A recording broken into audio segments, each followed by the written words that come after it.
Well, good evening everyone and welcome. The time being 5:32, I declare this AGM open. Good evening to all and welcome to the councillors, the staff and members of the gallery. Thank you for coming. It's my pleasure to welcome you to the 2022 AGM for the Waratah Wynyard Council, the final formal meeting of the current council group. Acknowledgement of country. I'd like to begin by acknowledging the traditional owners of the custodians of the land on which we meet today, the Tumajuna people, and to pay our respects to those that have passed before us, their history and their culture. At last week's council meeting, I reflected on the past 4 years, the term of the current councillors, and I repeat my comments that the group should be proud of their accomplishments, dedication and efforts throughout the year. Tonight, throughout that 4-year period. Tonight we focus on the past year, looking specifically at 21-22 financial year. The General Manager and I have a joint statement as part of the annual report, and whilst I will not read that in its entirety, I'd like to mention some brief extracts. Council is currently in a strong financial position and continues to have a sustainable operating position, having now had 6 consecutive years of operational surpluses. Staff will provide more detail on this later in the meeting. It fills council with pride to see the positive results of our strategic plan coming to fruition. Our Wynyard and Environs Master Plan is now complete, with the finalisation of the state-of-the-art multi-purpose facility. Other strategic and capital works continue to progress. We continue to receive recognition at the national and state level, the highlight being the Wonders of Wynyard exhibition and visitor information centre winning the gold medal at the Qantas Australian Tourism Awards in March at Maroochydore. I want to thank the community for their continued input and contribution into council activities. This is the last annual report with the current group of elected members, and we thank all councillors for their resolve and their commitment to delivery over their term. Thank you very much. Once again, we wish to acknowledge the efforts and dedication of all council staff in their quest to deliver high quality services to the community. Council is very well placed to respond to and be actively involved in any challenges in the future. I'd now ask the General Manager to advise the meeting of the statutory provisions relating to the holding of an annual general meeting. Over to you, Mr. GM. Thank you, Mr. Mayor. For the benefit of everyone here in the gallery tonight, I'll just work through a couple of slides very quickly. So a council must hold an AGM on a date that is no later than the 15th of December each year, and not before 14 days after the date of the first publication of a notice under subsection 2. We must publish notification in a daily newspaper in the municipal area, specifying the date, the time and the place of the annual general meeting, and we've put that notice in the newspaper on a couple of occasions and on social media as well. The provision 3 there talks about quorum, and we have a quorum present tonight, so we don't need to worry about that one. So all electors in the municipal area are entitled to vote in an AGM, so anyone that's in the room here tonight that is an elector, when we get to the appropriate motions later in the evening, you'll have the opportunity to vote and speak to the motions that are before the room. The motion at the AGM is passed by a majority of votes using a show of hands. That will be the technique we'll use tonight, and we'll use for the meeting in general. We'll use our standard council meeting procedures. A motion passed at the AGM is to be considered at the next meeting of council. So if a motion is successful tonight, it will be placed as a report onto the November agenda of council for determination. And the General Manager is to keep minutes of the AGM, which we will do. Thank you, Mr. Mayor. Thank you, Mr. GM. We now move on to item 5 on the agenda, which is the confirmation of our previous minutes of our last year's AGM. So move, Mr. Mayor. Move Deputy Mayor Dunyam. I'll second that. Seconded Councillor Edwards. Any corrections to the minutes are to be identified and agreed at this point prior to taking a vote to adopt the minutes. Are we all happy with the recording of the AGM of last year? No, No problems. I'll put the motion. All in favour, please say aye. Against? Carried unanimously. Item 6 is the annual report, public submissions, and there were no submissions received at the time of the agenda convocation. Okay, back to you, Mr. GM, in regard to item 7 on the agenda, the annual report. Thank you again, Mr. Mayor. Just prior to Council moving the annual report, I thought I'd just work through again a couple of slides. This will be very brief. Again, the annual report is available for people to have a look at, and we certainly encourage you to do so, to become familiar with the activities and tasks of Council. But for those present tonight, we thought we'd just work through a couple of slides very quickly. So in terms of Council's financial performance, Sam, our Director of Organisational Performance, will give a quick update and an overview in a second. But positively, Council finished ahead of budget again this year and in a surplus position. And we continued to have a period of break-even or better for every year of this term of Council, which I think is an excellent achievement given the challenges of COVID and the financial environment in general. From a capital works perspective, Council completed almost $11 million worth of capital works in the past financial year. Look, unfortunately, there are a number of tasks that we didn't manage to complete, and for a range of reasons, and again that's outlined in the report itself. But certainly there's a much longer lead and approval times that we receive at the moment across a variety of departments and statutory processes we need to follow. Contractor availability is harder and harder at the moment. Our own workforce was certainly impacted by COVID at certain times throughout the financial year. Material shortages has played its way on a few occasions to delay projects and so forth, and certainly cost increases is something that we're facing across all of our projects as well. But certainly we've made a commitment that all of those outstanding tasks will be completed this financial year. So we're working hard to do that, and ultimately leaves us with a program in this financial year in the vicinity of about $20 million when we look at our carry forward projects and those we have to complete from last year, coupled with what we had in this year's program. In terms of some highlights, the work around Somerset, in around the Cam River Reserve area and Anzac Park are underway. And we've invested very heavily in the Cardigan Street soccer complex, and that project is essentially complete up at Cardigan Street. The Wynyard Waterfront Environs Master Plan that the Mayor has mentioned, the new yacht club and Big Heart's tenancy in there is now underway, and we look forward to seeing the fruition of that collaboration in future years. Public toilet upgrades I wanted to mention. It's not an attractive project by any stretch, but it is a really good example of listening to the community. It come through loud and clear in the community survey that we did, that public toilets are an area that needed attention, and so we invested quite a bit of money in terms of refurbishing all of those public toilets, and the feedback's been very good to date. And I also wanted to mention the signage upgrade program that we've been rolling out through the community, and hopefully you've seen and noticed the new signs and destination signs that have been rolled out. In terms of our annual plan actions, not dissimilar to the capital works, again there's some issues with delivery of all of those annual plan actions, but again I just wanted to mention a couple of those. Internally, we've developed a new digital strategy, and that will be a really important focus for us in future years, improving both our internal. You can see we need a bit of work on digital. This isn't working too well, not for the first time, I might add. The digital strategy is something that we'll continue to focus on, and we want our interaction and work with the community to be, I guess, enhanced by better use of technology.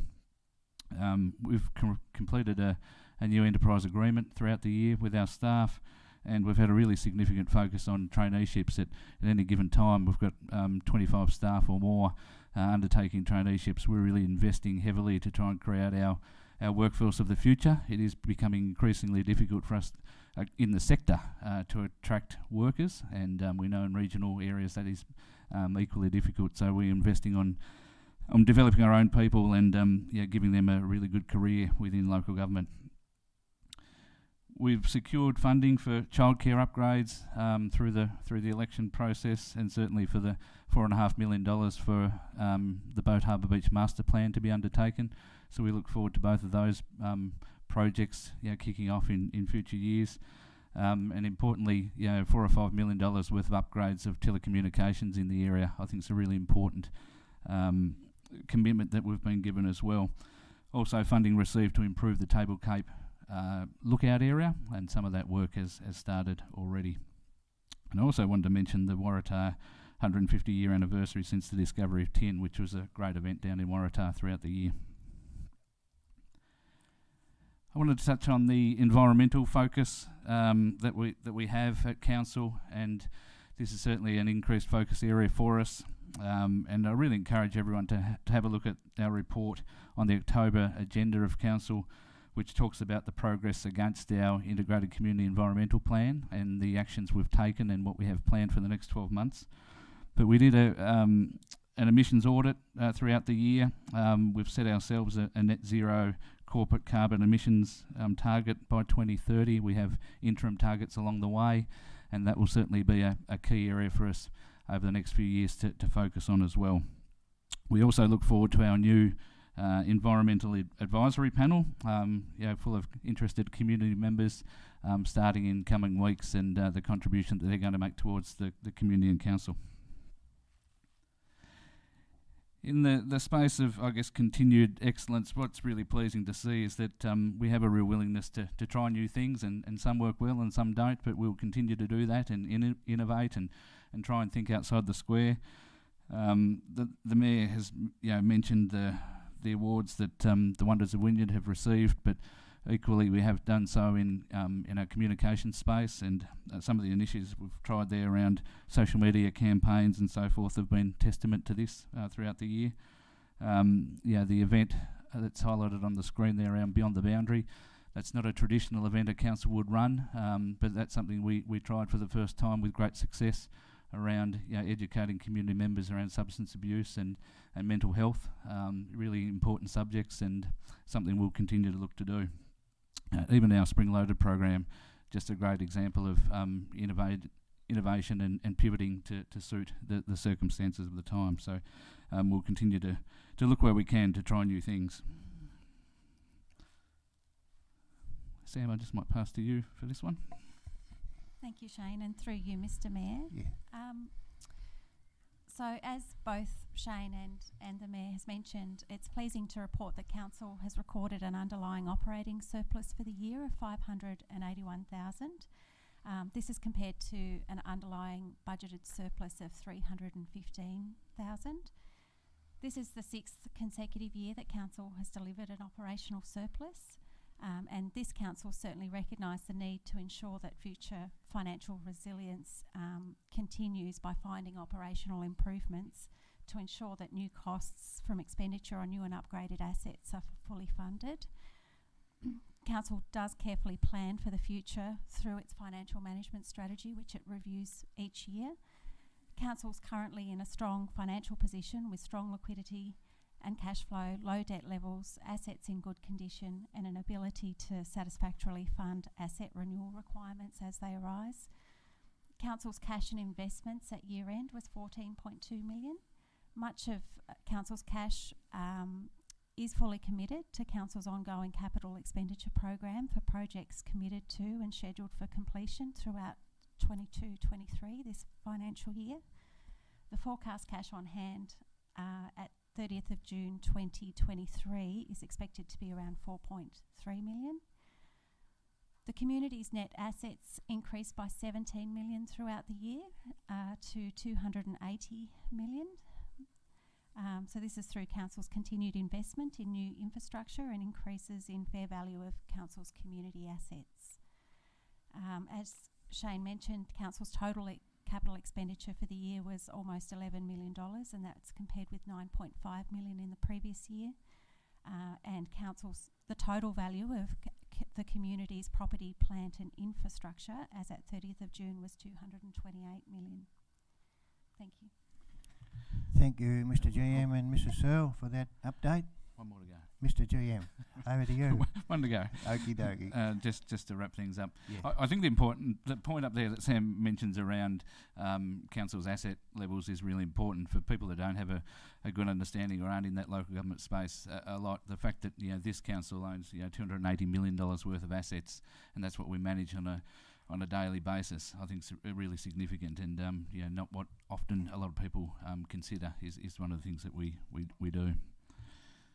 Just finally, to wrap up, just a couple of final points. Obviously, the looking ahead, what the next year may bring. Obviously, we have our election, and we'll have a new council group, whatever the composition of that may be. We know that the polls close 2 p.m. tomorrow, so if you haven't voted, please do so, and encourage others to get their votes in late. But we'll know as soon as Wednesday, I guess, some of those initial results, and then certainly either late this week or early next week, we'll know our new council group will be, and we'll swear in our new councillors on Tuesday the 8th of November, and their first meeting will obviously be in November. I wanted to mention local government reform. The process for local government reform is underway, and been numerous meetings around that. At this point in time, we're still unsure as to what that may mean for us and for the sector as a whole, but we are certainly actively involved in those discussions and will continue to be so. Over the coming weeks. My understanding is that the next report from the local government board that are working on this project will come out in December, so that'll be the next stage where we'll get a further idea as to some of the thoughts and what some of the changes may be. Clearly, we'll focus very heavily on delivering our annual plan and budget for 22-23. That needs to be the key focus, and making sure we do everything we can to deliver the capital program and the annual plan actions that we've spoken about earlier. And finally, just on behalf of all of our staff, I too want to thank our councillor group for their contributions and for their company, and wish all of our candidates the very best later in this week. Thank you. Thank you very much, Mr. GM. So we are at item 7 on the agenda, which is the annual report, and there's a recommendation there that the council note the annual report for the year ended the 30th of June 2022. So moved, Mr. Mayor. Deputy Mayor Daniel moved. Councillor Bramish seconded. Any questions? Any speakers? No questions? No I'd like to speak. Yeah, Councillor Courtney. I'm just going to take a moment because I don't know if I'm going to be here at the next meeting, and say the annual report is reflective of how good this team here is. 4 years, what a ride. For Celisa and I, it's been a whole new thing, and I can honestly say that within my first year, I thought about giving this up. It was a big decision for Ali to make, but I can understand why she made it. I, early in the piece, after a year, got diagnosed with depression and anxiety because of what was happening in my other job. And I cannot say there was one moment I didn't feel supported by these councillors and by this general manager. Not once did he make me feel bad when I couldn't get to a meeting because of what was going on. The whole time, these guys were winning awards. We had COVID hit us in the middle of this term. We not only had a digital strategy, but we have a digital strategy that now leads and wins awards. We've got an ICEP plan strategy that incorporates the community and what we're doing. They were so involved in it, and we won an award for it. This team, when they were faced with COVID and not being able to have a tulip festival, to your credit, this is the only opportunity I'm really going to get to say it, we had a tulip festival that we thought would die in those 2 years because we weren't going to be able to do it. Not only did that adversity you overcame and gave us the Spring-Loaded Festival, but we now have the Spring-Loaded Festival over a month and the Tulip Festival. You grew, and out of a really terrible situation, you made something that we do even better. I cannot thank you enough for what you guys have done over the past 4 years to deliver us in a good budget, to deliver so many projects, and to be such a great team to work with. I just want to say this annual report might be a whole lot of words and numbers on a piece of paper, but to me it is so reflective of the team that we have that delivered such a good outcome over the last 4 years. So thank you very much. It's been an absolute pleasure. Thank you, Councillor Courtney. Any further speakers? I'll put the motion. All in favour, please say aye. Against? Carried unanimously. We now move on to notices of motion. 8.1, Mr. Hutchison has a motion there. Mr. Hutchinson, would you like to formally move that motion?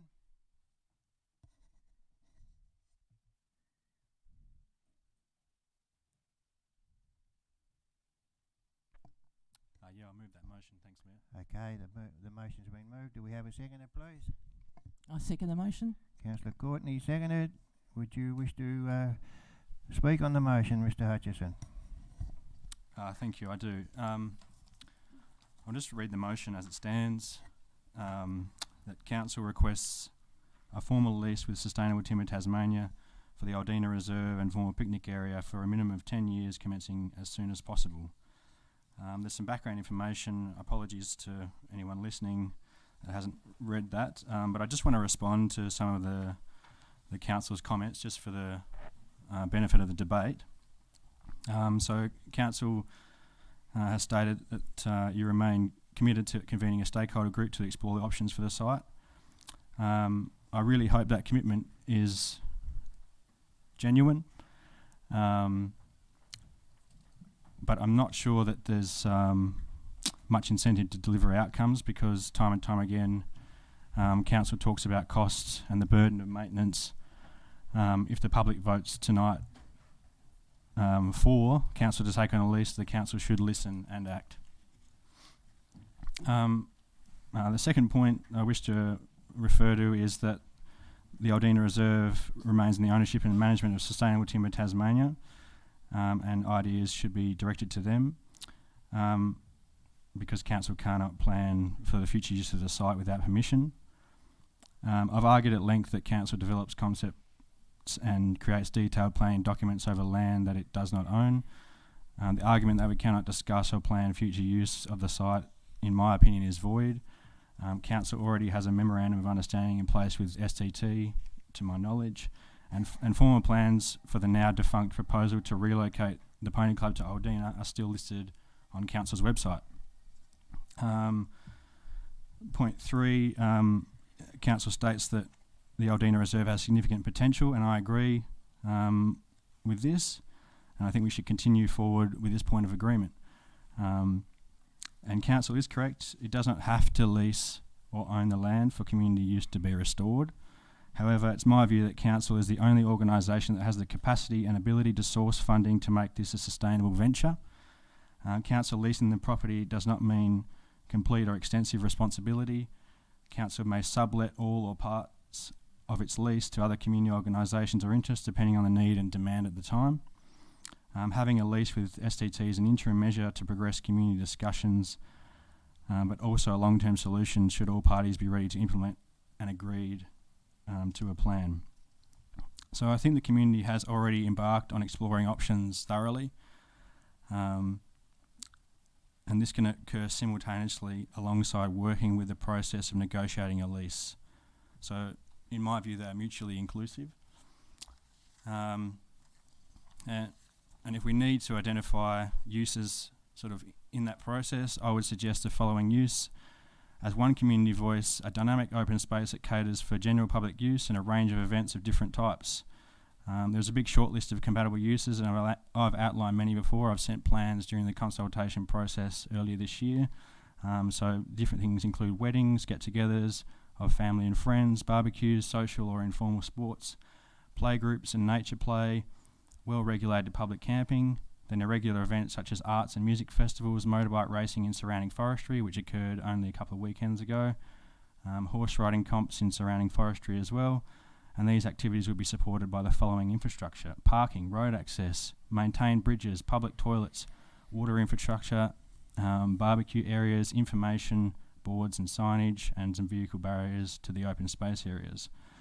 Then possibly some purpose-designed infrastructure such as horse riding trails, mountain bike trails and jumps, running and walking trails, a playground, outdoor art installations and so on. But this is just my ideas. I want the community to come forward with theirs as part of this process.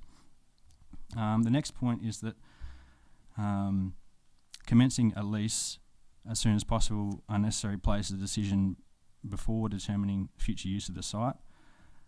But I would argue that the future potential uses have been many and varied, as I've just talked about. I would assert by having a lease, there would be greater motivation for the community and council to accelerate negotiations for the future use. It also creates a provision that council and the community may realise that it does not want to develop the site following further consultation with the community. It means that if STT do not want to lease a site, the community avoids all of the planning and development of the site, only to be rejected or gazumped by another party in the interim stage. A lease over the site gives STT, council and the community some breathing space to plan and develop with confidence and security over the site. Council on behalf of the community needs to get in first.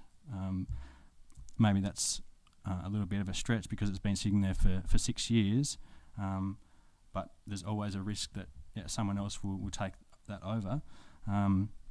But at the end of the day, the community might pull out. Council may wish to pursue it without a stakeholder group or let the idea fade. I'm not going to predict the final outcome, but council needs to provide better commitment to community involvement than was provided with the concept plan earlier this year. The next point is that taking on the lease immediately subjects council to significant financial risk, but I would argue that any lease with STT could outline the terms and conditions of the agreement. Access to the site could continue to be limited until such time that funding and plans were secured for the site development, and essentially maintenance of the site could remain minimal until council was ready to move into the implementation phase. Currently, STT do very little maintenance on the site, and use of the Aldina Reserve and the picnic area is usually determined by the user at that point in time. The next point I wish to address is that will potentially cost hundreds of thousands of dollars each financial year to the council. But until those figures are presented and situated within council's current financial position, I don't really have a fear of the costs of hundreds of thousands of dollars, because council celebrates its strong financial position regularly, including tonight, but it doesn't stop council from commencing new projects, like the new playgrounds in Wynyard and Somerset, great projects, the new yacht club in Wynyard, and the proposed new surf lifesaving club in Boat Harbour Beach. We do spend money and develop and maintain areas strategically. What I'm saying is that Aldina is a worthy investment of community funds.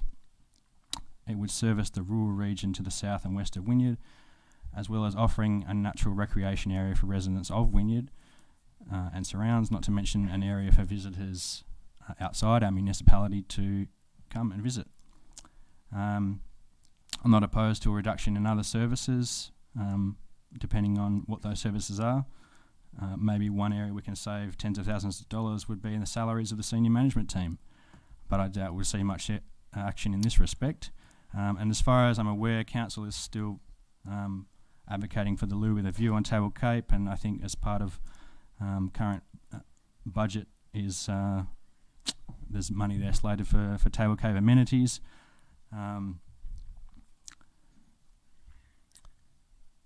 And in that process there was opposition to that idea, but I haven't heard a lot of opposition to restoring the Aldina Reserve and picnic area. It feels like it's only coming from council senior management. Mr. Hutchison, would you stick to the subject and outside materials not involved in this motion? Okay. Of that nature. Well, I just mentioned Aldina Reserve in my last sentence, so I think I'm on topic. I highlighted the lost revenue from unpaid rates a couple of years ago, and action by council staff has assisted in recovering some of these unpaid rates, as well as leading to releasing undeveloped land in the Waratah area, but there seems to be still outstanding unpaid rates, and I'm happy to take further advice if this is a growing problem that needs to be addressed, or if council believes that things are looking better.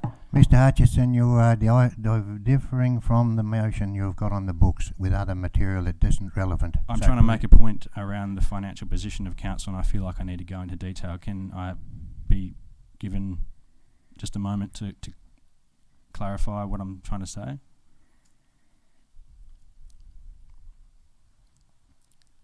Okay. I'll get to the point. So basically, council had $20 million total cash in investments in August. I think it's down to $14 million from tonight's summary. But I'm not sure that all of that benefits to the community of investments. And whilst we should encourage strong financial management, to say that we cannot spend money on different potential projects is, I think, a little bit misleading, given that projects do come up and money is received and sourced from external funding.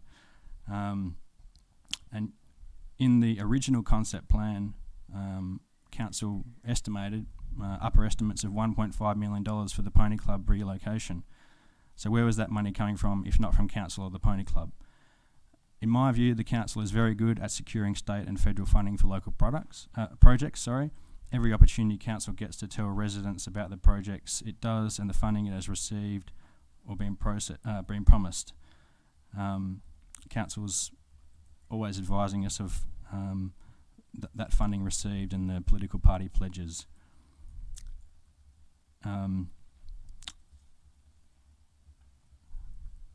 We've got a couple of elections coming up in 2025, so the community and council need to act now in the planning phases in advance of that to be successful in securing funding for the Aldina Reserve and picnic area.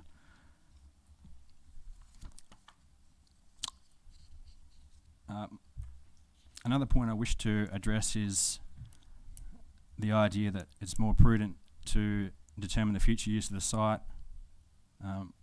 and negotiate remediation and financial contributions prior to taking the lease.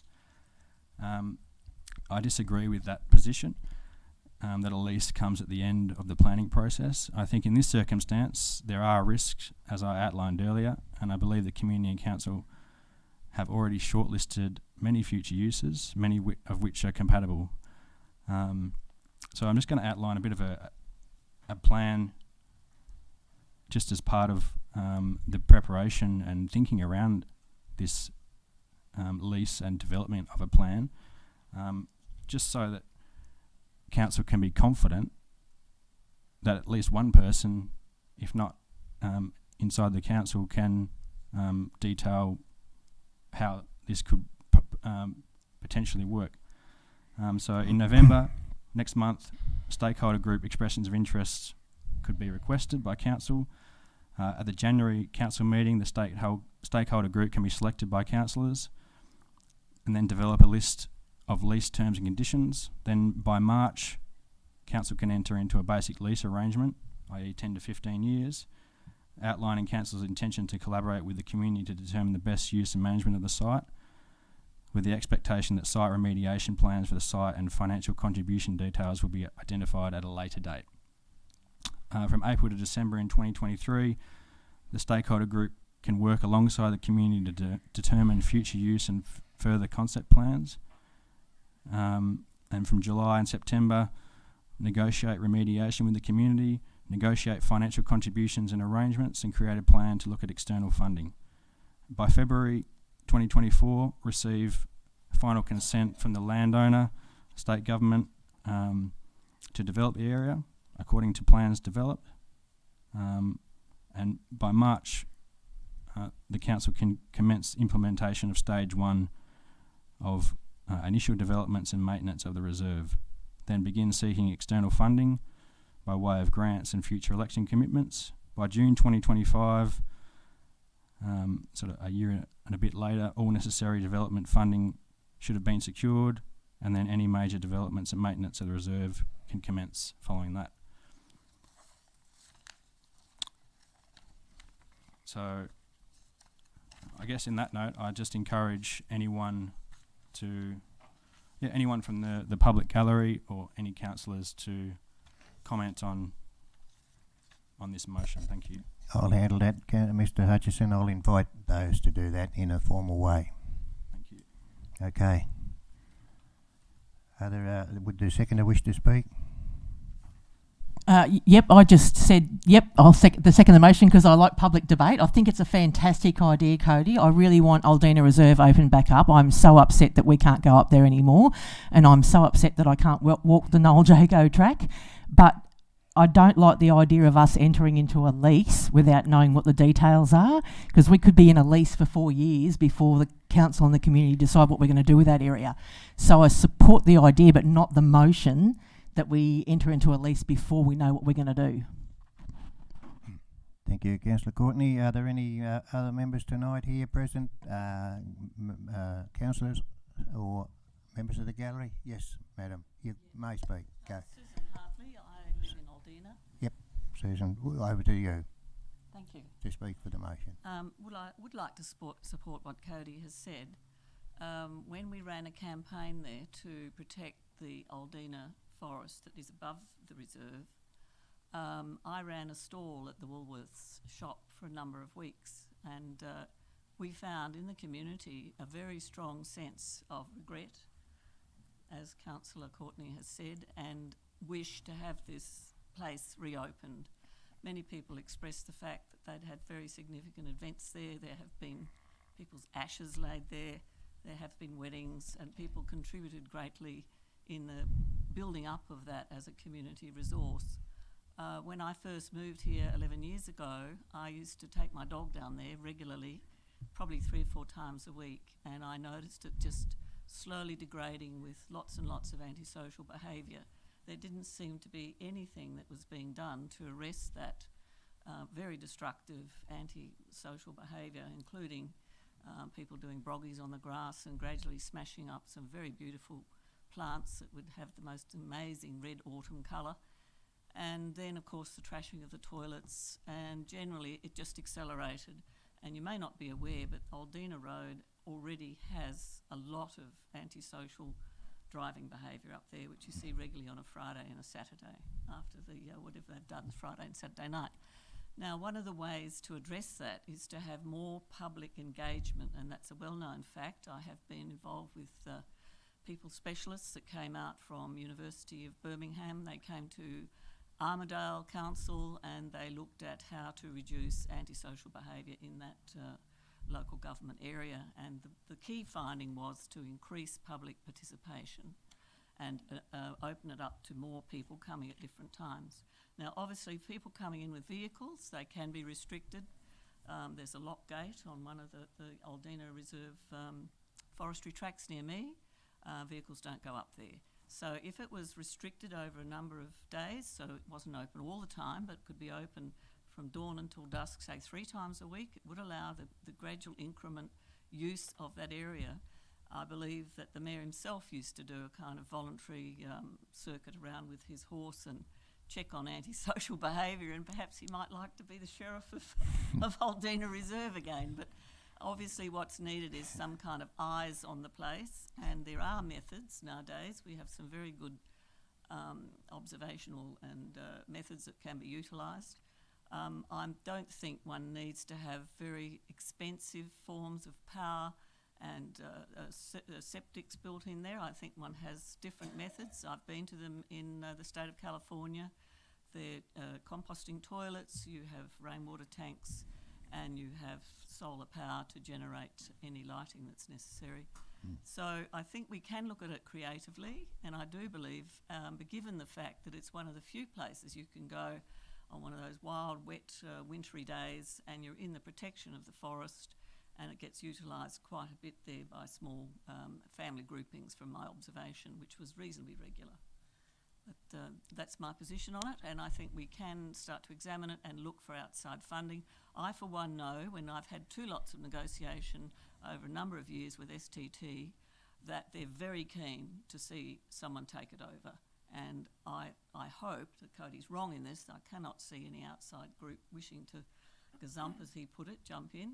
But I think one can start to have some very fruitful discussions with them, because they see it as a blot on their landscape. Nothing's happened to it, except it's getting degraded. And I think with that improvement and an opening of the discussion, we could even look at the Noel Jago track and other forms of active recreation. I have a lot of people come to stay at my B&B who are very, very keen to have walking in the area.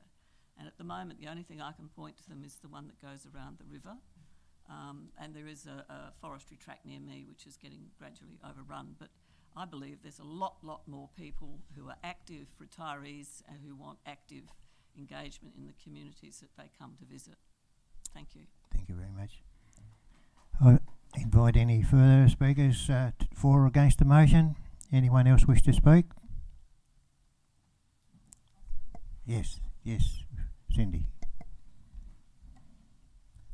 Bit of an impromptu speak, but Yeah. Cindy Hilliger from the Waterfront Wynyard. Yeah.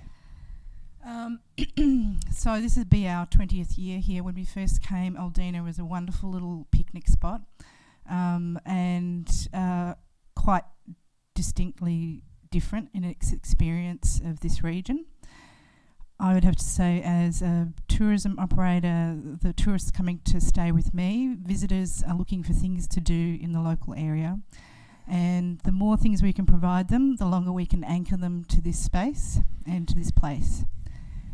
We've got wonderful sea views, wonderful walks along the river, that sort of thing. But Aldina used to provide a really unique picnic spot, and one where you could quite often spot a little platypus or two.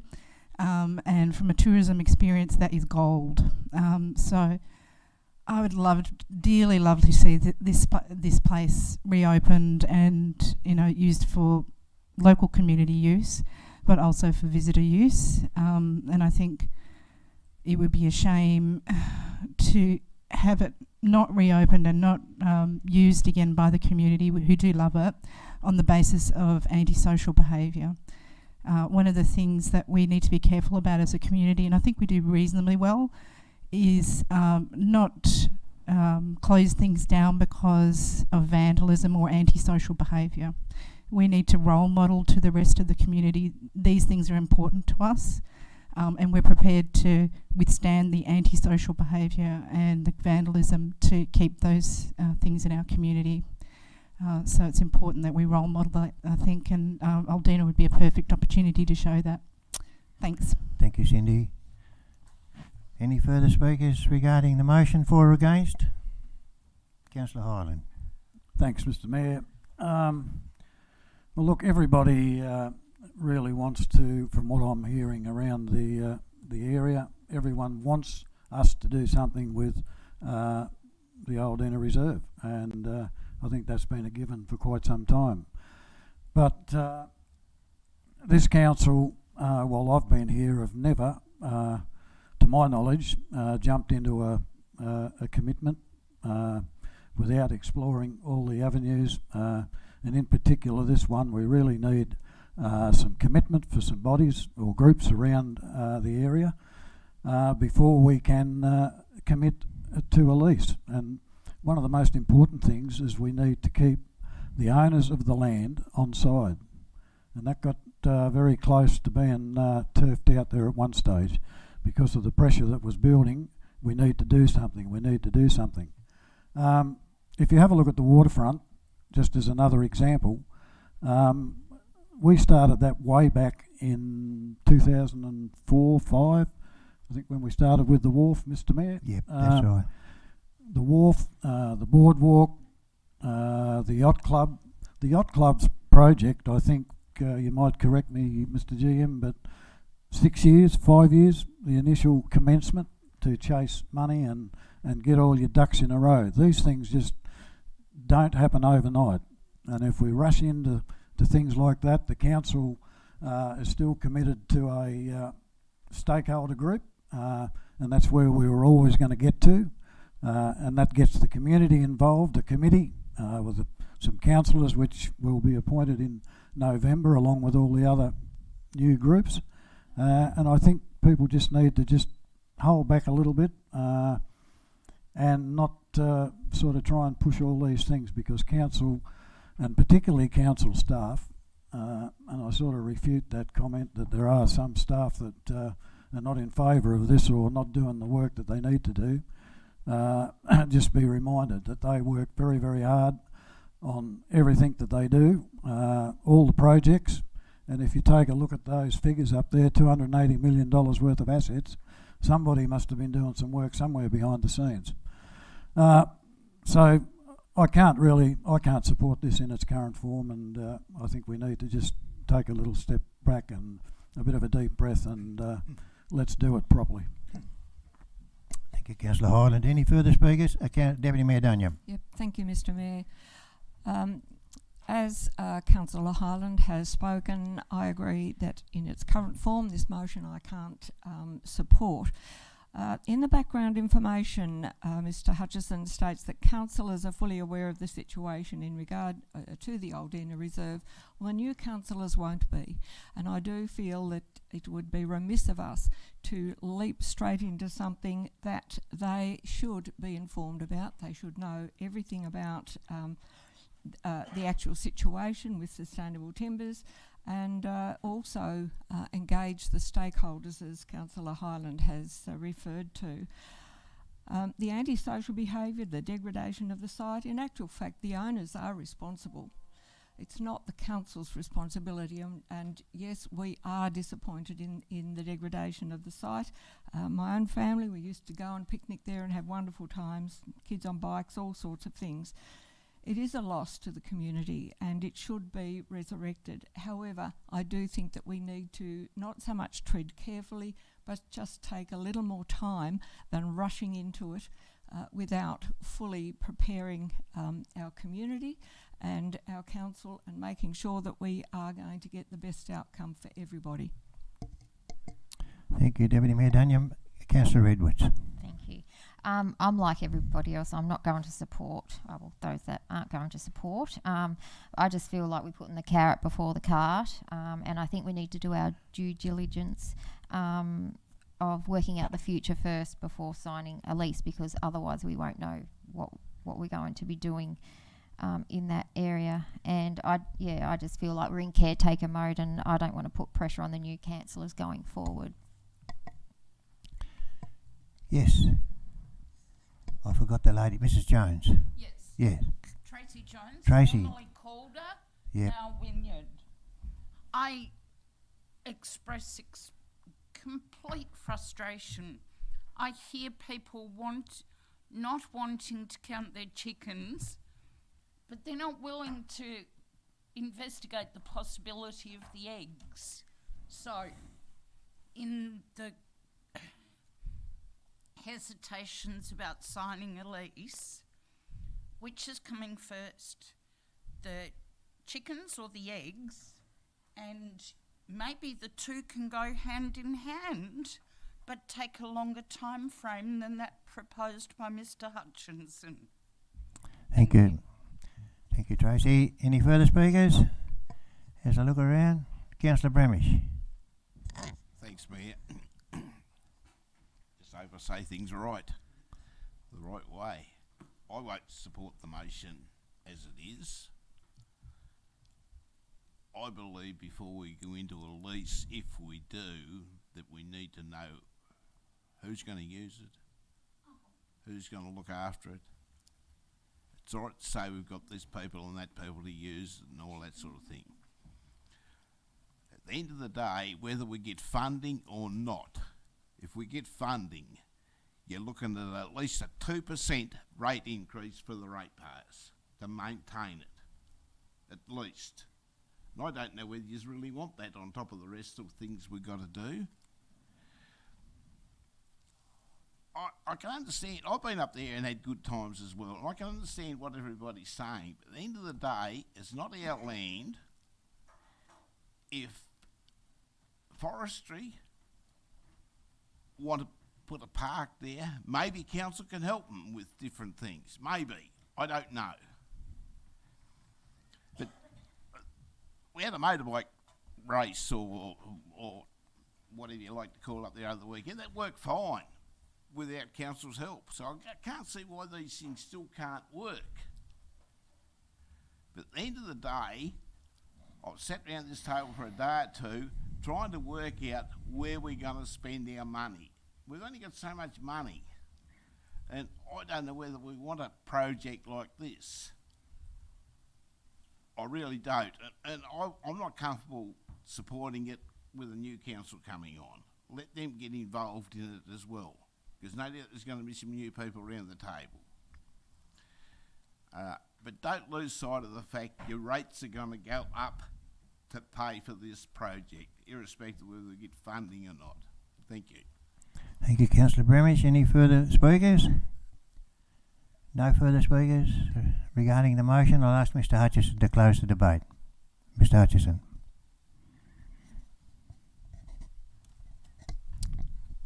Thank you for the contributions from all that spoke.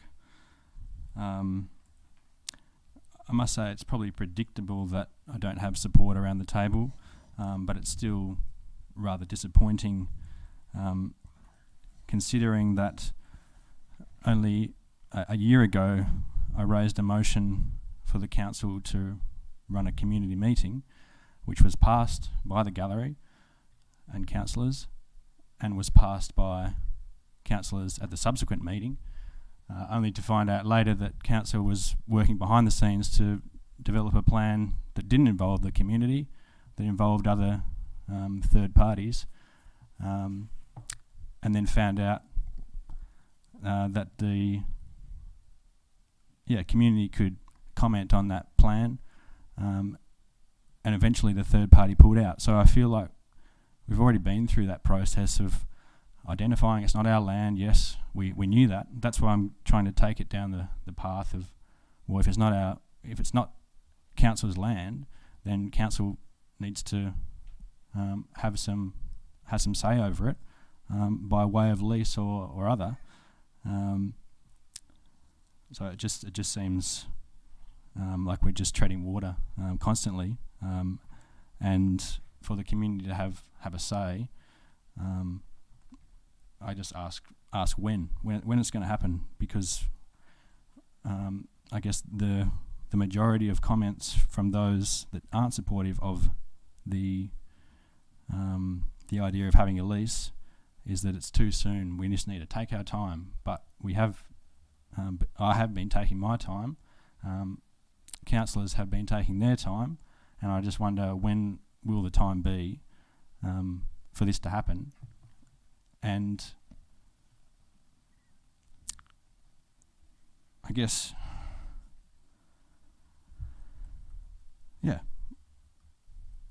the situation where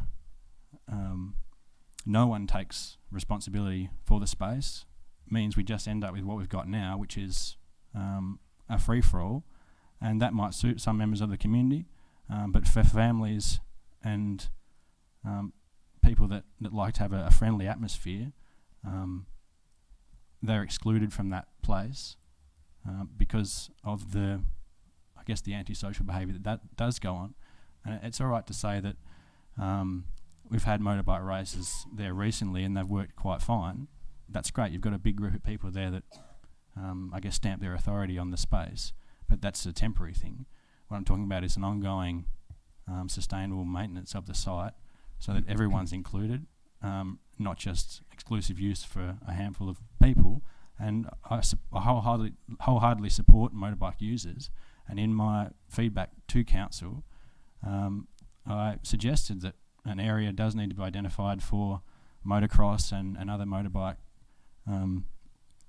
uses. And I guess no council doesn't have to take on the lease. We've identified that, and I guess it's quite clear. But if council doesn't, who will? And will it be a good outcome for the community? And I guess from the forum in October, one of the questions was, how will mayor candidates support young people in our region?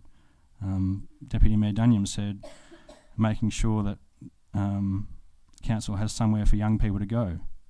And if there isn't enough going on for the youth, then maybe the young people of our community should can come back to us and say, we need more. That's a direct quote. Councillor Highland said that the Youth Council, which is run by Council for Young People, does a lot of community projects. Councillor Bramich said, maybe we need to do more for the youth, but the youth need to come and tell us, please. Well, I still consider myself young, and having worked alongside young people for over 10 years and volunteered for 7 years prior to that, as well as currently raising a family in the area, I'd say I'm well placed to speak alongside young people in the region. So what if the Aldina Reserve was geared towards young people, their creativity and experimentation, with an abundance of energy, they can help drive such a project and take some ownership over it. If only the council has the confidence and, I guess, takes on board that risk to do that for the community and for the young people. And I guess a final positive outcome for council to take the project forward is that maybe I'll stop bringing it up. I ask community members and councillors to reconsider if they've had any doubts and support this motion. Thank you. Thank you, Mr. Hutchison. We'll now Can I ask a question, if I may? a question, Councillor Bramish. Think. It's Is that closed. appropriate or not? No, it's not. Sorry, It's not. Okay. the debate is closed and questions have missed the bus. Thank you. Okay, we'll now take a vote on the matter. I'll ask for those in favour of the motion to show their hands so we can have a count. Those in favour of the motion that's on the books, that the council request a formal lease with Sustainable Timber Tasmania for the Aldina Reserve and the former public picnic area for a minimum of 10 years, commencing as soon as possible. That is the motion, folks. Do I have a show of hands? And you're entitled, all members of the gallery that are ratepayers and councillors and staff who are ratepayers have been entitled to vote. So those for the motion, please. I'll have a count. Just hold them up. 1, 2, 3, 4, 5, 6, 7, 8, 9, 10, 11, 12, 13, 4. Those against the motion, please indicate. 1, 2, 3, 4, 5, 6, 7, 8, 9, 10, 11, 12, 13, 14, 15. The motion is lost. We now move on to item 8.2, Mr. Hutchison, you have another Fossil Bluff toilet. And the motion reads, I'll mention it, 1 point, commence a feasibility study to cost a Parks and Wildlife Services styled elevated compost toilet and accessible ramp in the Fossil Bluff Reserve area at the Table Cape end of the grass section of the reserve below the main car park. Point 2, adjust the Fossil Bluff and surrounding trails master plan. Point 2.9 to reflect item 1. And 3, conduct the costings and planning design for presentation to councils prior to the adoption of the 23-24 budget and earmark funds for the toilet in the 2023-24 budget. That is the motion. Mr. Hutchison, would you like to come and present that, please? Would you, you have a mover? Yes, I'll move you formally move the motion? Yes, thanks. We have a seconder for the motion, please. Yes, I'll second that. Councillor Edwards, please proceed. Mr. Hutchison.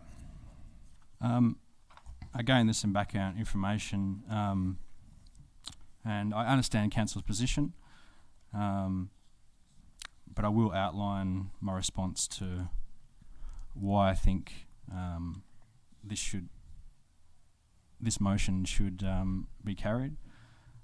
So in council's response, council has mentioned that there'll be considerable risk that the provision of adequate advice and consultation outcomes to council would not be achieved in time for a 2023-24 budget submission. My response to the risk that advice and consultation outcomes to council not being achieved in time is maybe it's time we get our skates on and bring this action up in order of priority.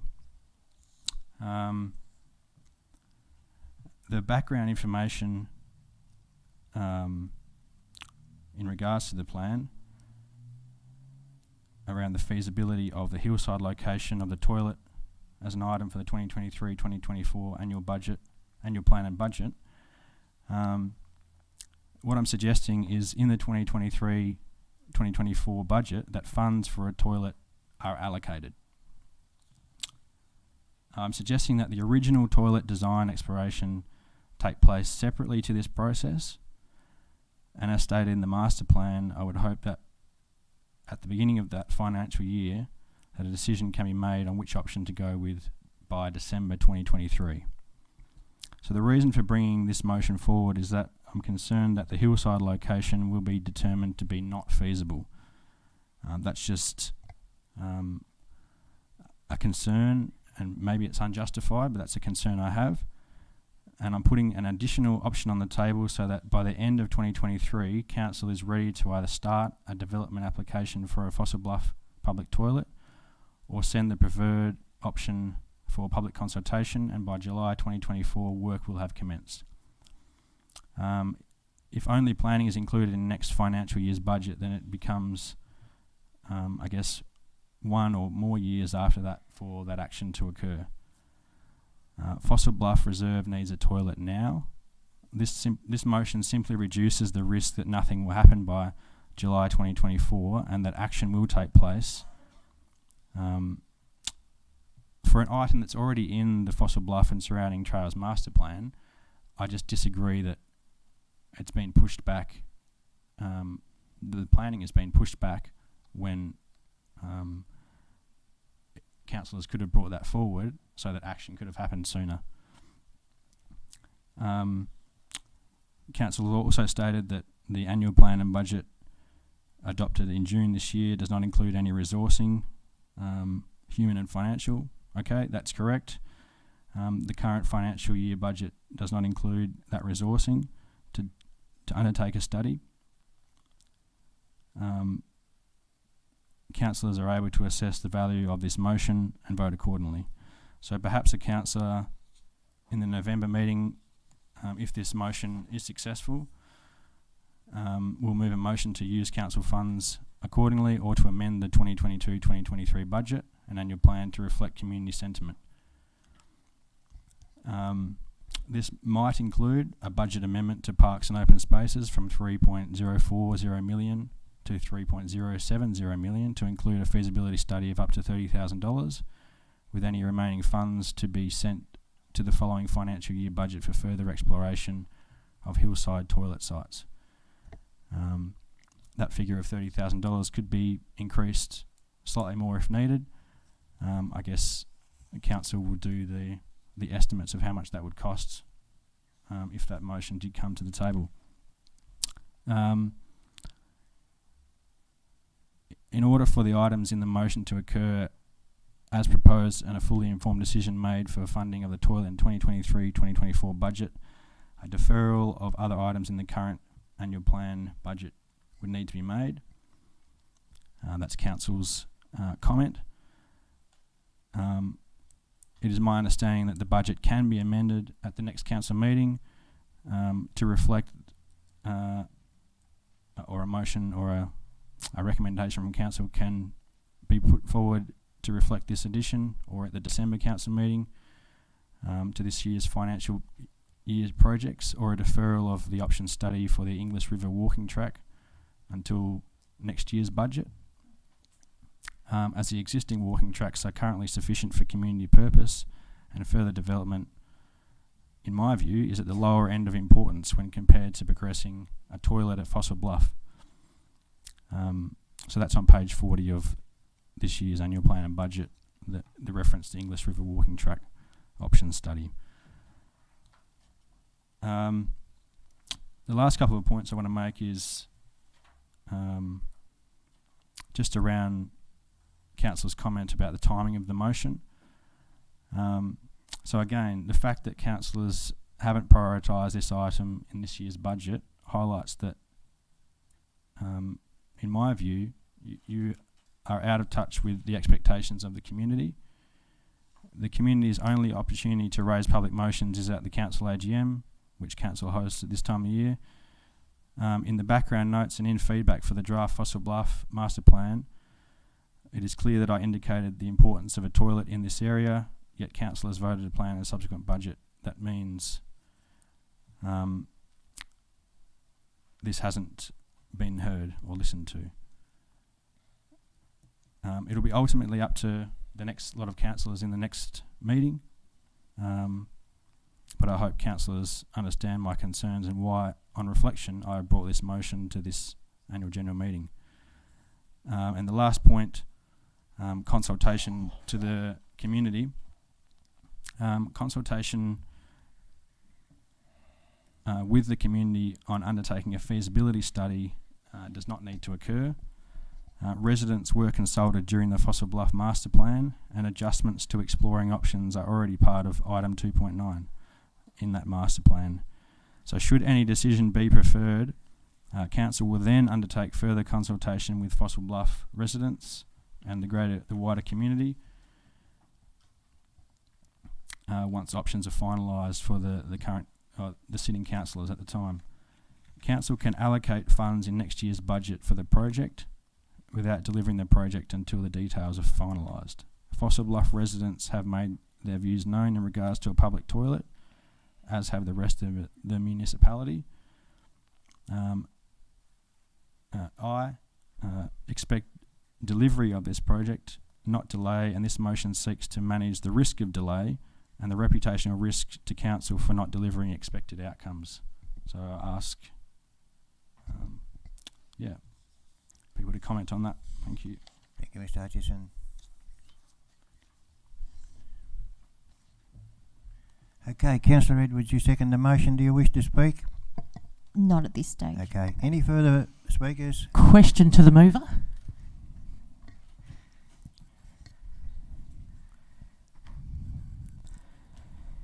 Just wondering where the comment is from the officers, where it says in order for the item in the motion to occur as proposed, a fully informed decision for the funding of the toilet, budget deferral for other items, the current 2023, and then it says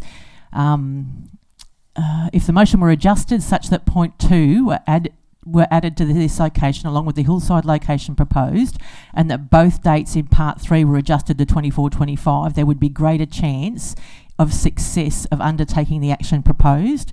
So would you be adverse to changing the motion to just moving those dates and agreeing to the addition of that location so that we could potentially get the motion up? Potentially. I guess the master plan as it stands already has outlined a financial year to start commencing the plan for the toilets. What I'm trying to do is accelerate a different option. If what we take from the council's suggestion to adjust the date, so I don't think it will really change the outcome of what's going on. So this is just an additional part of the master plan that would give council a different option. If we change the dates, there's probably not much point in the motion as it stands. So I take it was a question. Your answer is a no. No, I won't change the motion Your at this answer point is in a time. no. A question to the answer. If someone else wants to amend it. The answer to the question is no. I take it. That's correct. Thank you. Councillor Deputy Mayor Dunyam. Thank you, Mr. Mayor. Another question. Are the residents of Fossil Bluff aware of this alternate option that you are proposing?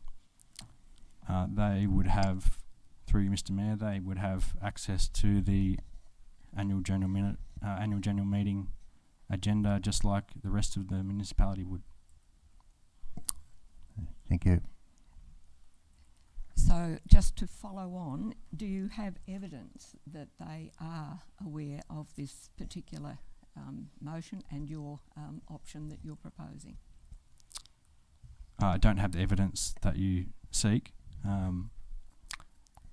I have presented different options during the feedback process that council initiated, so they would have had the opportunity to look at those different options, and this option is a new option that has only come before this particular meeting. So that is a no to the question. Thank you. Any further speakers to the motion on the table at the moment? Yes, sir. Your name, please. Owen Kingston. Owen. Thanks, Owen. No problem. I might say a few things. It actually addresses the motion as such, and I'd just like to go a few things. Starting on, I'm a resident at Freestone Crescent. Okay. And just going through the on page 12, the background, it it mentions resident with a S in inverted commas. Well, that's not correct. It's residents, because we who were opposed at the time, we got signatures from practically everyone living in Freestone Crescent, and a number of people on Golf Links Drive opposed to it, totally opposed to the toilet at Fossil Bluff. There's a few things that are thrown up in that are incorrect, like a reference to, say, Honeycomb Caves. Now, the toilet is such, but it's a different location. Now, it's remote. There is not remote in that sense of the word. It's not a small, it is not the point about, I just raise about the point, that part there where there's the, where there shouldn't, it's not appropriate to have a toilet there at where the boat ramp is and all of that, just near the bridge. I think that's ideal. It's a recreational area. It's got a barbecue. I mean, there's people use that 365 days a year. Boat ramp, all that sort of stuff. I mean, that is a recreational area.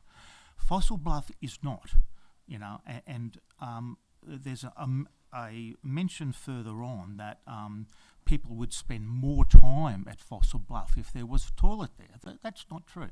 Fossil Bluff is not a Gold Coast. It's not a Bondi Beach. People don't come there and spend a day there. Well, some do, but it's rare. They go there, go to the beach, up to the bluff, steal the rocks and go, if you want to call it stealing, but anyway, and go. That's what they do. People would not explore the caves and the pools for days on end, as was mentioned in the submission. I mean, because you can only do that at low tide. And people who have done that at low tide have been marooned, they've been stranded, and they've had to be rescued. We've assisted in calling people to help people who had to be rescued because they were too far along the beach when the tide came in. I mean, it can only lead to disaster, that sort of thing. And finally, a public toilet in that sort of, it's not remote, but down there, public toilets only attract undesirables. The more they are away from populated areas, the more undesirables are attracted. It's a fact. Now, I've worked in 3 levels of government, including the Brisbane City Council, and I had responsibility for contracting out the toilet cleaning and negotiating that contract, and I tell you what, it's a horror.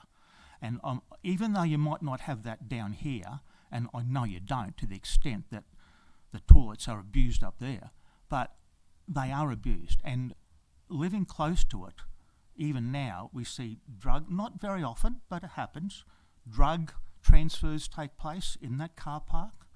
We've seen, the Humpty Dumpty in the cars. What causes that? I don't know, but, it happens.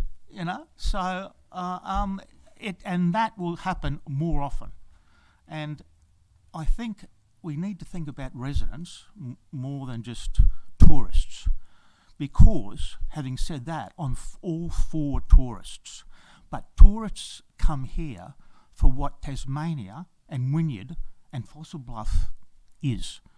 It's unique. We don't want to turn it into something that it's not, because people come here because of what it is. If they want to go to a Bondi or a Gold Coast, they'll go there. They don't come here for that. That's all. Thank you kindly. Thank you, Owen. Any further speakers? Any councillors wish to speak? Councillor Hyland? Yeah, thanks, Mr. Mayor. Obviously this area is a very sensitive area, and as we've found out with a couple of attempts at a plan, or the first plan we put out, the toilet location was, as you drive down towards it, was on the left, and it was just sort of not far outside the window of a resident. It wasn't far away, it was in right full view. So there was another option. We could go on the other side, but we also have a resident there, which is in similar location, but just on the opposite side. And as just been mentioned, the other position down over the bank, which puts it out of sight, and council did discuss that very extensively in regard to the same issues as what the gentleman just put forward, out of sight, out of mind. And so as you can see, there's a lot of work still to be done in that area. And obviously we've gone back around the corner down on what they call the point, and had a little bit of a look at that one as well. And it's just continuous. You've really got to get things right before you step into it and organise your finances and your final plan. There's a lot of work, and particularly community consultation in that area. And I think we're just a little way off committing ourselves to anything around at the Fossil Bluff area. Thank you, Councillor Hyland. Deputy Mayor Duniam. Yes, thank you, Mr. Mayor. Very simply, our council does not have social licence to construct toilets at this site. We need to engage the community and the residents and make sure that we get it right. Thank you, Councillor Hyland. What you've said is actually accurate. We do need to be sure about what we're going to do before we start preparing the site and putting a toilet there that the residents simply don't want. Thank you, Deputy Mayor. Any further speakers? Yep. Councillor Courtney. I support 1 and 2, but I can't support their motion because I can't support 3. So I agree with the feasibility study. I think that needs to go ahead. I do think that we need public toilets, but I can't support it with part 3 in there, so that we can force that onto the next lot of councillors real quick into their term. Thank you, Councillor Courtney. Any further speakers before I ask the mover to close the debate? No further speakers. Mr. Hutchison, do you wish to close the debate?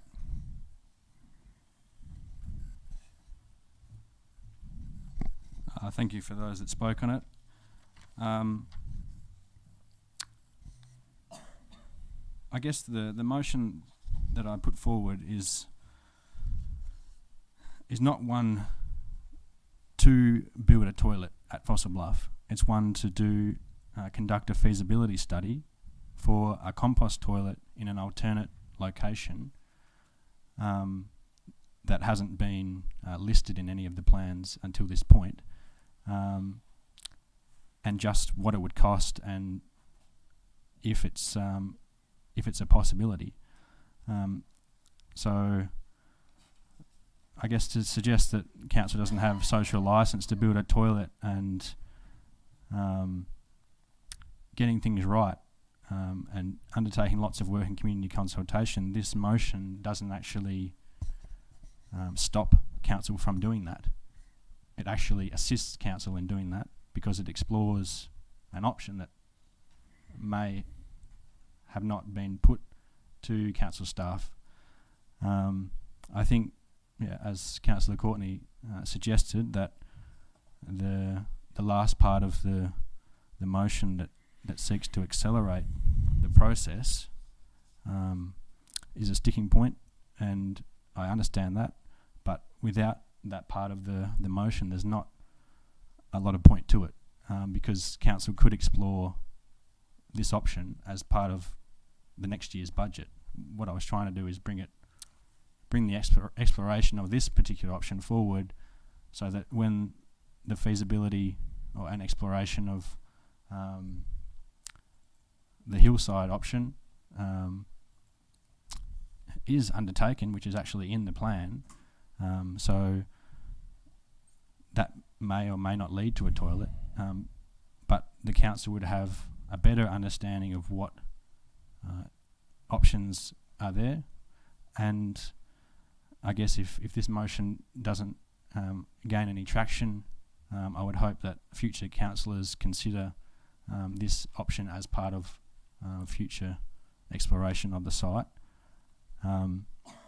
So I guess I'll close in saying that thank you for the views, and I ask, support for this motion, even though it's becoming quite clear that some members of the community may have been invited here to oppose the motions that are brought forward. Thank you.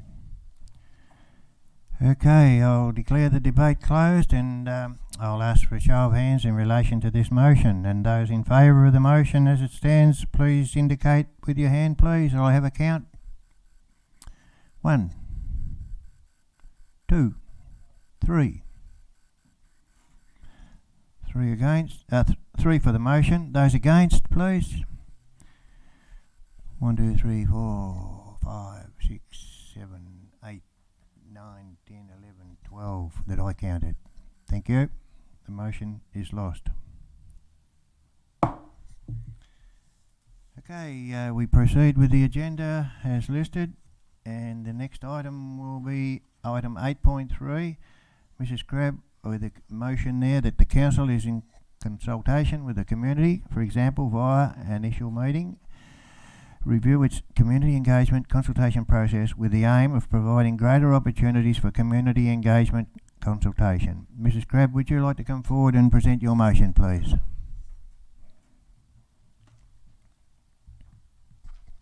Thank you, Mr. Mayor. So I acknowledge the work that has gone into responding to my request for discussion about greater community engagement between the council and the community. Oh, sorry, I need a seconder. Sorry, I need a formal motion, you to move, and a seconder, please. Sorry. You move, Robin? I'll move the motion. Yeah, and I'll second that. Thanks, Deputy Mr. Mayor Mayor. Dunyam seconded. Oh, sorry, I went into another thought at the time, but we're back on track. Over to you.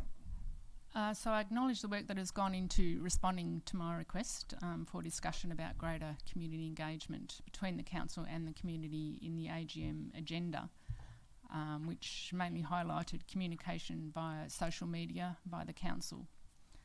The council's annual report said that with regards to the community and engagement strategy, that it was stated, and I quote, highlights from the 2021-22 year actions include a focus on social media engagement strategy and brand strengthening through more professional and engaging graphic design. I also note that with regards to the council's communication and engagement strategy, that there are no actions with regard to empowerment in terms of handing decision making to the community.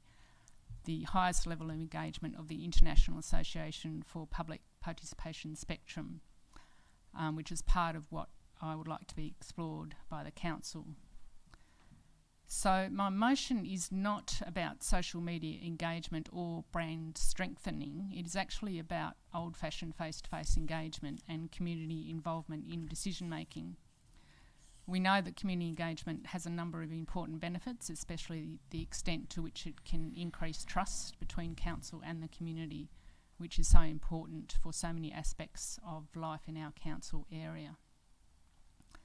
The officer response in the AGM agenda stated that input into the 2022-23 communications and engagement strategy will provide the community input as requested by myself as the mover of the motion. But again, this is not specifically the type of engagement I'm talking about. I'm talking much more about increasing opportunities for face-to-face debate and for community input into decision making.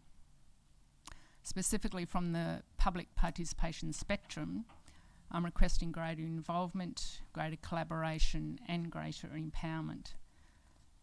So from the International Association for Public Participation Spectrum, involvement means to work directly with the public throughout the process to ensure that public concerns and aspirations are consistently understood and considered. Collaboration means to partner with the public in each aspect of the decision, including the development of alternatives and the identification of the preferred solution. Empowerment means to place final decision making in the hands of the public. The issue of Aldina Reserve is an important example of an issue where it appears a significant number of people in the community support something to be done with restoring the reserve for community benefit. Hence, this is a perfect example where community engagement could result in restoring this great asset for our community.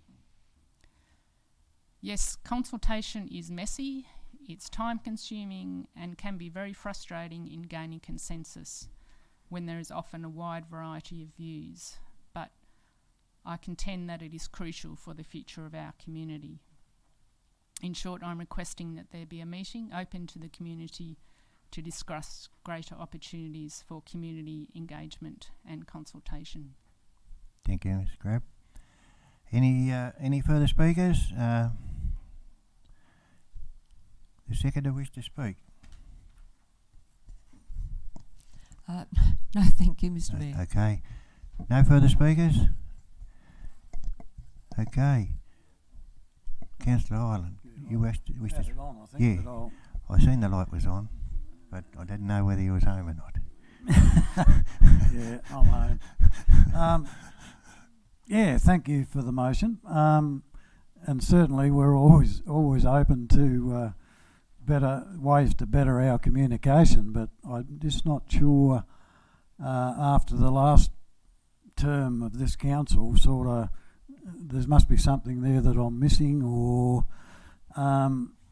we started the year with a new concept of the community conversations, which we go to the community. We started out on a reasonably regular basis, and that's councillors plus staff. Any number of staff would turn up. We went to Yolla, we did Sisters Beach, Boat Harbour, Waratah, covered all the major centres, Wynyard, Somerset. Started out reasonably well, and there's an opportunity there where members of the public can go one-on-one with a staff member or a councillor in any way they choose. Questions, answer, whatever they want. Put things forward, everything was written down, and then the staff would bring that back. Any issues that needed attention, they would get back to those members that were at that meeting. And I've always been an advocate for groups in the community.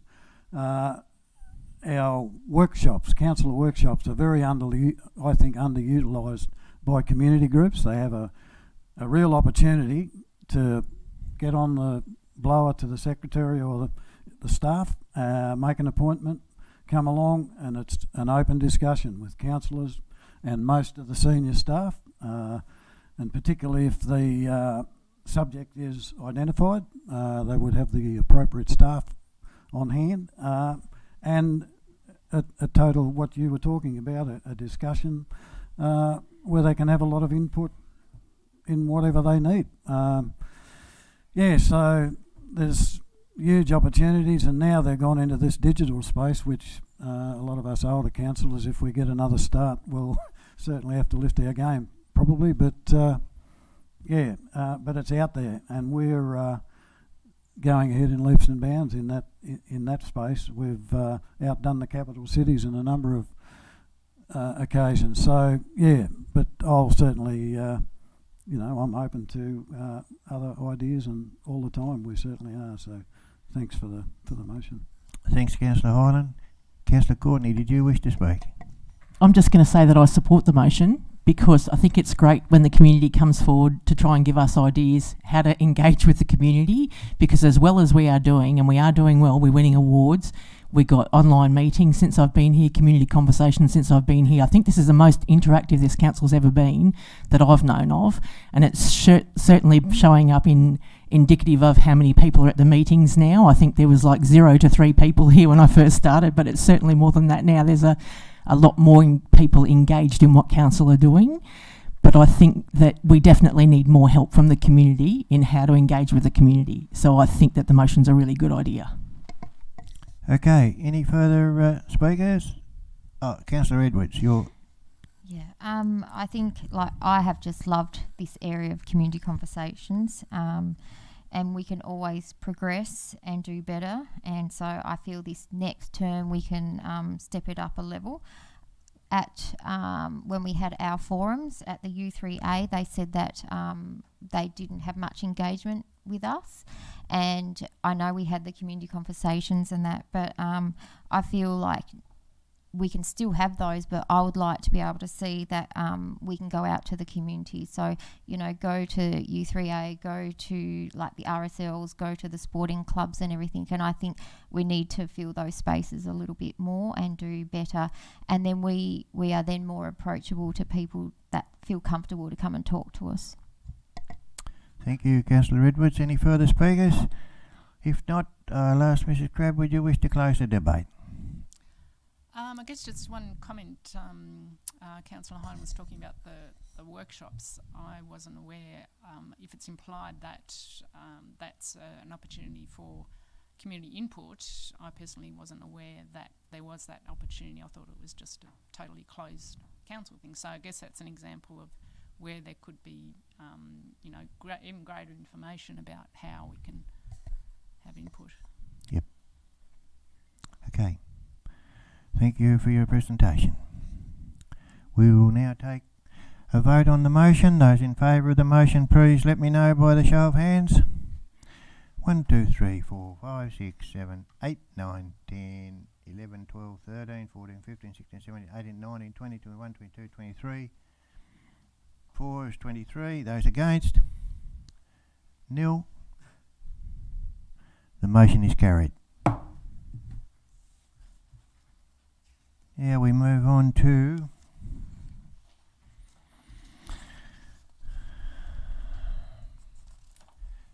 item 9 on the agenda, which is public questions without notice, and there hasn't been any documented. Do we go to the open gallery, Mr. GM, for any public gallery questions without notice? Yes, yes, sir. You'd like to present yourself to name and Nathan Awesome. Nathan.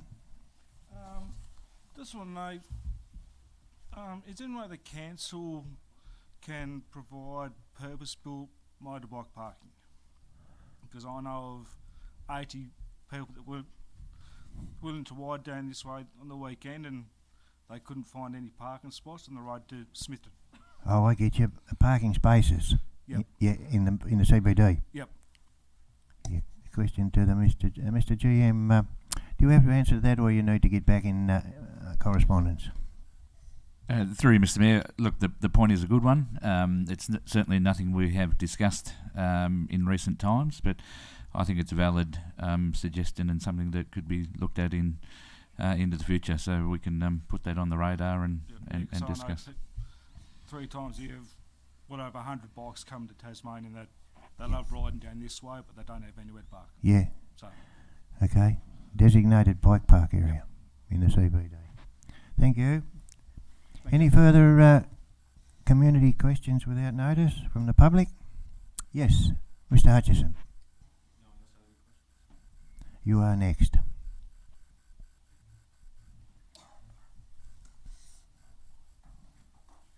I wasn't going to ask any questions tonight, but certain things have transpired that I just want to get clarification on. Prior to tonight's meeting, did senior management have a meeting together with you, Mayor? Oh. Mr. GM, you'd be aware of an answer to that question? I'm unsure of the relevance of the question, Mr. Mayor, but the answer is no. No meeting? Did the senior management group meet with the Mayor? Yes. No. Okay. Just an observation, just as I pulled up to the council chambers area. Is it an observation or a question? It's an observation followed by a question, well, so I need to give you the context of the question. Okay, progress to the question pretty quickly, please, because the lead up is very important. Okay. Exiting the council chambers car parking was a red vehicle with the label River Road Consulting on the side, which I believe is driven by one of its owners, one of the consultant's owners, River Road Consulting. Did council, senior staff, or you, Mr. Mayor, meet with anyone from River Road Consulting this evening? My answer to that question is yes. I drove in to the car park, and that person that you identified was there. He walked over to me and wished me well for the future and thanked me for what I'd done in the past. That was the basis of that meeting. Did that person go into the council chambers at all? I've got no idea. I came in to the car park, as I said. I was met. He said, "Well done, Robbie. Thanks for your support in the past. You've done a great job. I hope you have a good retirement." That was and I had a witness to that conversation. Okay. So was that a friend, was it? A friend. It was an acquaintance. I have known that gentleman for many years. Okay. And so did that person have a meeting with any Point of of the order, Mr. senior Mayor. management staff? Point of order. The questioning is just way out of line, Mr. Mayor. Why? And I think it should be ceased. It's personal stuff. Whatever that person's doing in the car park, there's nothing to do with anybody in this room. If he wants to come in the car park, Well, that's what I'm or if asking. he has an appointment at the council, there's no need for the gentleman to have that information. Sorry. Thank you, Councillor Hyland.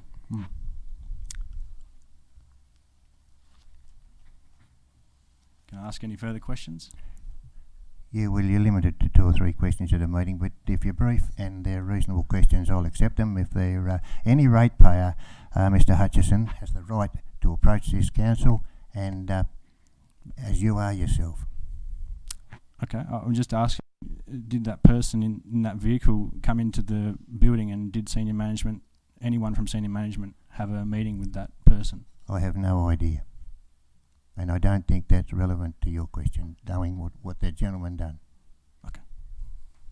Thank you.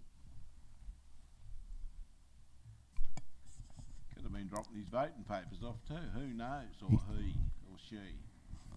Okay, any further questions from the gallery, from the public? Mr. Owen Kingston.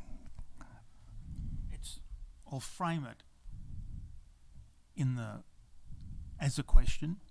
Has any of the councillors around here patted themselves on the back, and this executive, for the great financial state of this council? I've seen many financials, and you're doing very well.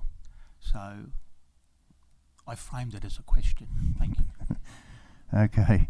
Yeah, well, the answer to that is, we haven't patted ourselves on the back, but we're pretty proud of the result. Thank you. Okay, we'll move on to public statements without notice. Anyone in the gallery, the public, that wish to make a statement at this stage?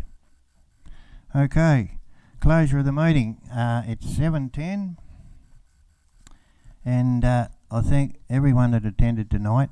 The gallery, it was great to see so many who could take notice in our local organisation, and for the last time I'll swing the gavel to close the meeting, and I can assure you I was a lot less nervous this time around the last meeting than I was the very first one just on 12 years ago. I feel much